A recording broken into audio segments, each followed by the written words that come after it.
In the depths of pandemic lockdowns and social distancing, many people, desperate for something good, sought out and adopted pets of all kinds. Now, those puppies and kittens are all grown up, and sadly, some are reportedly winding up far from being treasured family members. With us now for more, in Maple Ridge, British Columbia, Kathy Powelson, Executive Director of Paws for Hope Animal Foundation. And here in our studio, Phil Nichols. He's the Chief Operating Officer of the Toronto Humane Society, and Camille Labchuk, Executive Director of Animal Justice. And we are happy to have you two here in our studio. Phil, I don't think you've been here before. First time for you? First time. Great. Camille, good to see you again. And Kathy, thanks for joining us from the left coast. Phil, let's start with this. Rouge National Park in Toronto, very well-known place. It has apparently seen a threefold increase in abandoned animals in the park. We talk dogs, we're talking cats, we're talking rabbits, we're talking even, apparently, reptiles. Why is this happening? Yeah, I mean, it's happening from what we've seen because of access to care, and shelters are running at capacity, right? Animal shelters across the country are experiencing high demand of animals being surrendered and brought in. A lot of them are having to turn people away. When they're being turned away, they're left without places to choose, and some of them are sadly just being abandoned outside in parks. And it's the ones we find are in parks. The question is how many are being abandoned outside of, well-trafficked areas by people that are not being found. Camille, do you want to follow up on that? How much of people abandoning their pets in parks is going on right now? Unfortunately, we're seeing a reported increase in this, and I think Phil is totally right. There's likely a lot more that we don't know about. We're really just scratching the surface with what we see. And, people, the reasons for this are obvious, but people are no longer at home as much as they used to be. People are facing financial crunches and making difficult decisions on that basis. And we failed to promote a responsible pet guardianship culture in this province, and failed to encourage people to think about having pets as part of their families and offering a life to those animals instead of buying animals just to fulfill a need that they have. I'm going to follow up on that responsible guardianship angle in a little bit, but let me get Kathy in here right now and just give us your experience in Western Canada. Are you seeing the same things that we are here? We certainly are seeing, as Phil mentioned, our shelters and rescues are full. We don't have any areas where we're seeing mass abandonments, but we know that this is happening for the reasons that Phil mentioned. Access to care and the shelters are full. We also are seeing an increase in people's individual experiences and them facing crises and needing sometimes just a temporary place for their pet to be, and there not being that option as well. And we and my colleagues in BC, when someone reaches out to us for help, if we're not able to assist them, unfortunately what's happening is there's nowhere for us to refer them to. And so, we don't know what's happening to these animals when we get off the phone and someone is in crisis and they're going to lose their housing. That's a big issue in BC right now. Lack of pet-friendly housing, lack of housing in general, lack of pet-friendly housing has created an absolute crisis. Our program provides temporary foster care for up to 6 months. And even that amount of time is not enough for some people to find safe and affordable housing where they can keep their pets. Phil, do you do that at the Humane Society, this foster care for 6 months type of thing? Yeah, we have an urgent care foster program for individuals experiencing temporary crisis. We tend to cap closer to about a year and 12 months, but similar, but it still sometimes isn't enough, and that program's demand has been seeing a really skyrocketing rate of entrance requests over the last 2 years. What generally is happening? I mean, I think we can speculate here, but you've seen this firsthand. What's happening in people's lives that would warrant them going to you and saying, I can't do it anymore, you've got to take my pet for X number of months? There's a wide variety. We've been seeing an increase in housing instability issues and individuals coming in for that, but there's also domestic violence that animals will come in for through the program. But I would say those two pieces are pretty key. The housing instability has been causing quite a rise over the last couple months. Camille, let's go back at this. Responsible guardianship as it relates to pets. What are you getting at there? Yeah, I think in this province, we largely treat people's companion animals as their own problem, and we don't provide enough social support through public funding and other, public provincial mechanisms to support people in keeping their animals with them.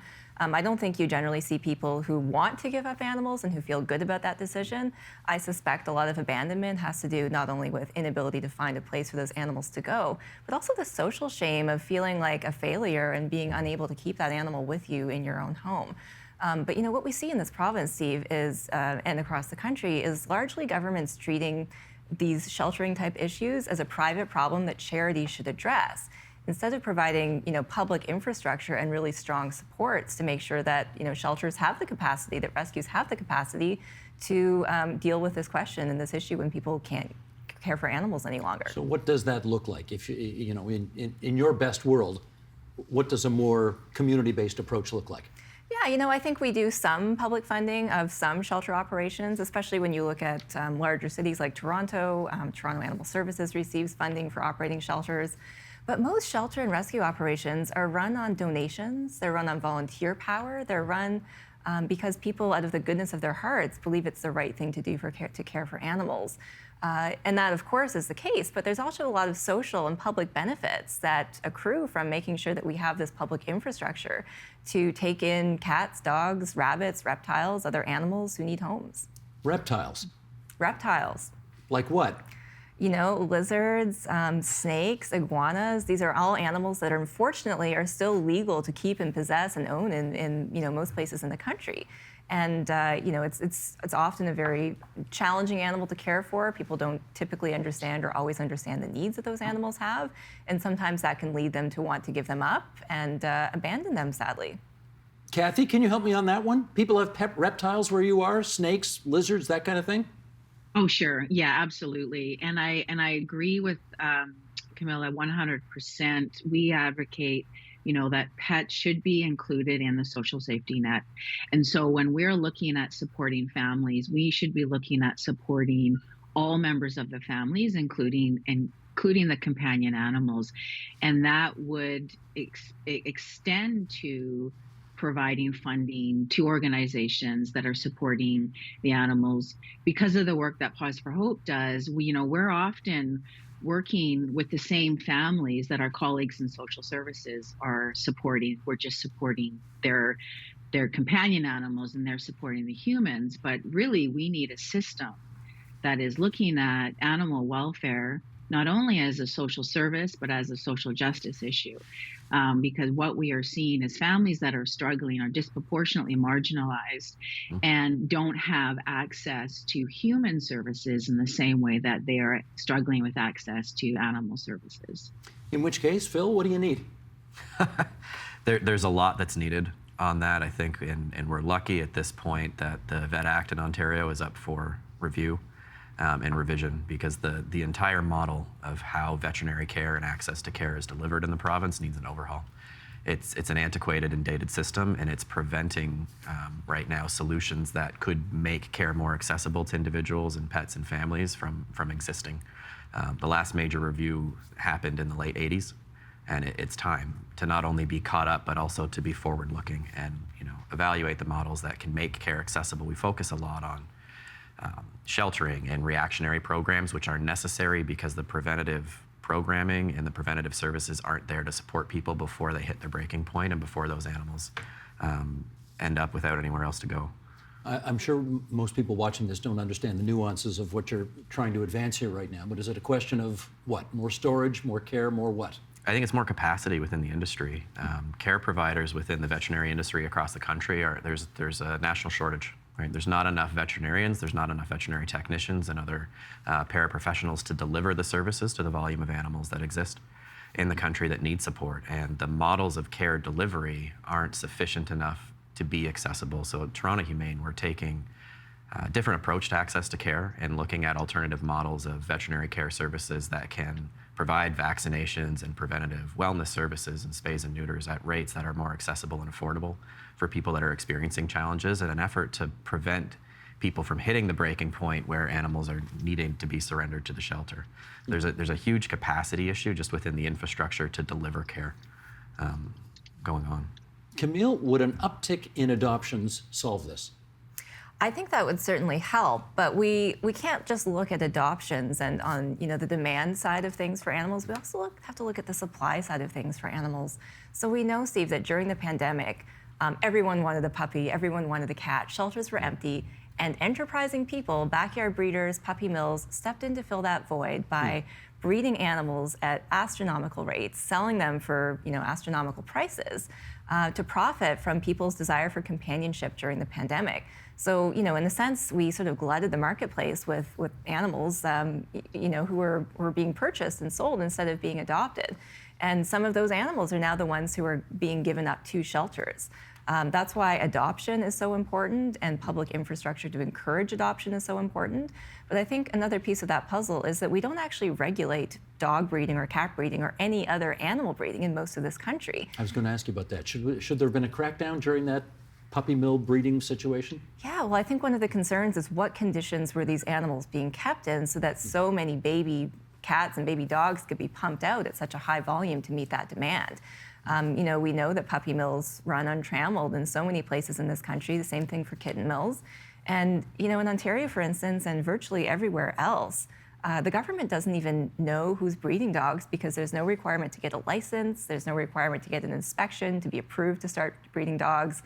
And governments have no way of following up and checking to see what those conditions are like. And when puppy mills are busted because authorities maybe get a tip from the public, we often find just appalling conditions. Mother dogs kept for years in tiny cages in filthy, appalling situations with horrific injuries.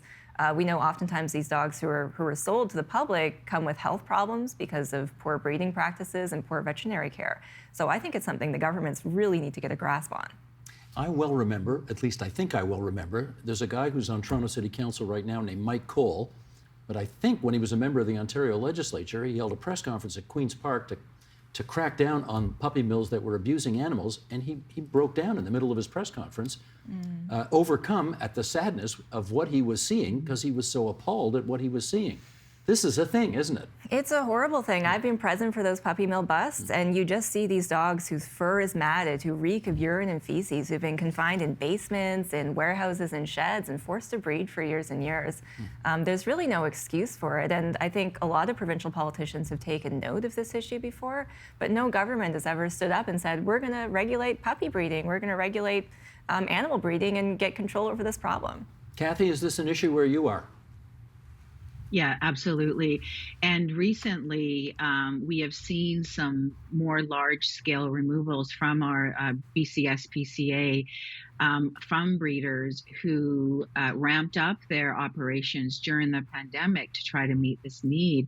And now that the demand is gone, they are overcrowded with puppies, and so have turned to the SPCA to take these animals in. So, I mean, that is, typically are just a pandemic puppy, the definition of a pandemic puppy right there. And we had a government that had drafted legislation for breeding registrations, and it didn't move anywhere. And so, we were optimistic about 6 years ago. But again, there is no regulation. There's no regulations for rescues as well. And I think that is also very problematic. We saw at the beginning of the pandemic organizations that were mass importing van loads of puppies from the United States in almost equally horrific conditions as we see in some puppy mills. They were crammed in crates. They were adopted off in the midnight in parking lots. And then, many of these animals were sick. Some of them had to be euthanized because they should never have left the shelter. They were so ill. And then what we're seeing now is many of these animals that have come through have behavior and or health issues that their families are not prepared or able to deal with. Let me just add this. Kathy, you do a blog, and one of the issues that you have raised in the blog is, and I must confess it's been going through my head while we've been having this conversation, and that is the tendency for us to be rather judgy of the people who give up their animals in the middle of this circumstance they find themselves in. Here's Kathy writing in her blog, if we reject the assumptions that people are, quote, giving up on their pets, and that unhoused or low-income people can't take care of their animals, then we can see the truth. That the real issues we should be focusing on are the lack of pet-friendly housing, poverty, domestic violence, illegal breeders and traffickers, access to veterinary care. That's Kathy on the record on that. Camille, why don't you pick up on that? It's easy to be judgy here. It's tougher to be compassionate. Why do we need more of the latter and less of the former? No, it's always struck me as funny, and I could not agree more with Kathy's points. But so some people have great compassion for animals, but not for the humans who share their lives with those animals. And I think that's part of just being a well-rounded, compassionate, generous human being, is appreciating that people get into difficult circumstances. And it's not their fault that inequality is massive in this society and that they have to make those tough choices. Kathy made a really good point in her blog, which is the lack of pet-friendly accommodations and housing in this country. In Ontario, we are lucky in a sense because there actually are laws that say that you can include a no pets clause in a lease. Now, that doesn't prevent a landlord from discriminating against somebody who's got a dog at the outset and refusing to rent to them, but they can't kick them out ostensibly once they're in a rental unit. That doesn't exist anywhere in the rest of the country. And so you've got all these folks who share their lives with companion animals and are desperately seeking accommodation. And we know how difficult finding housing is for so many people, especially if they're low income. And then they face this added challenge of having animals that they want to continue living with who are parts of their family and being forced into this impossible situation of giving up those animals or living in their cars. So do you think we need a law that prohibits landlords from tossing tenants if they have pets? Absolutely. This is something that would be incredibly helpful in addressing the pet challenges that people face when they're looking for accommodation. There's ways to deal before anybody starts raising the alarm about what about landlords and their rights. There's ways to deal with tenants who cause problems, including with animals who cause problems. But that doesn't mean that people should be denied the chance of a place to live from the outset just because they live with a cat or a dog or a guinea pig or a rabbit. Or a snake or a lizard? Or a snake or a lizard. I mean, prefer that they don't adopt those pets in the first place, but if they have them, they should stay with their families. I gotcha. Judginess over compassion. Where are you on that, Phil? It's rampant in animal welfare. I mean, we need compassion, and I agree with all the points made.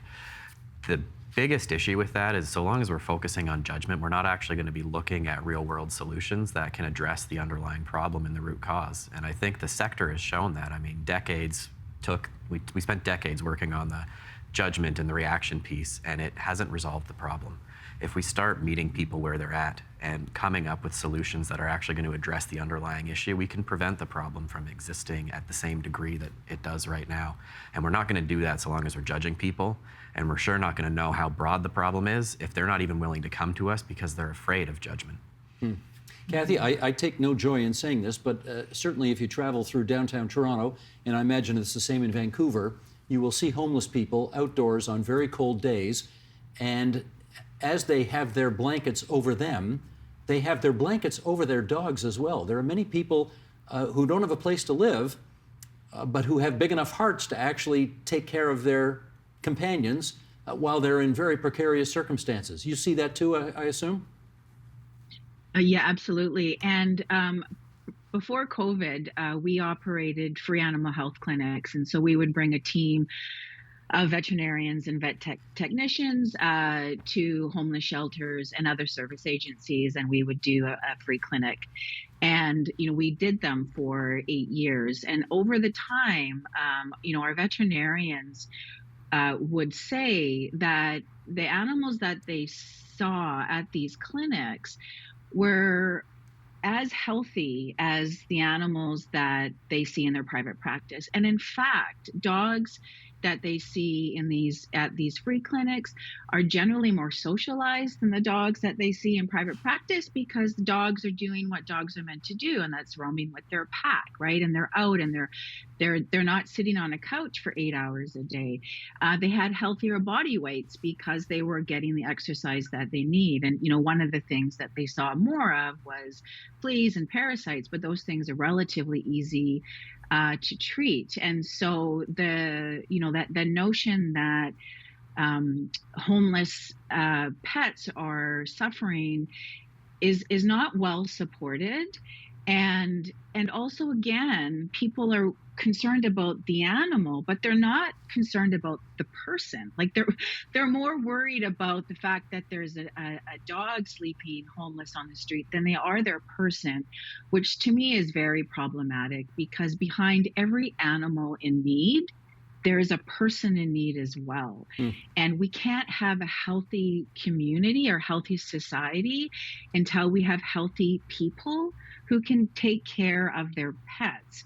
And it's a very archaic approach to be focusing only on the animals. And even if you don't like people and your focus is on the animals, the most sustainable and effective approach is bettering the lives of human beings, so that the companion animals have a better life as well. And we're not just in some sort of circle where we are just helping the animals, not helping the people. We'll never get out of this situation if we're not looking at this problem in a more holistic way. I like the way you put that, because I think we all know people who don't like people, but they love pets plenty. And, okay, for the people watching or listening to this right now, tell them one thing they can do to help.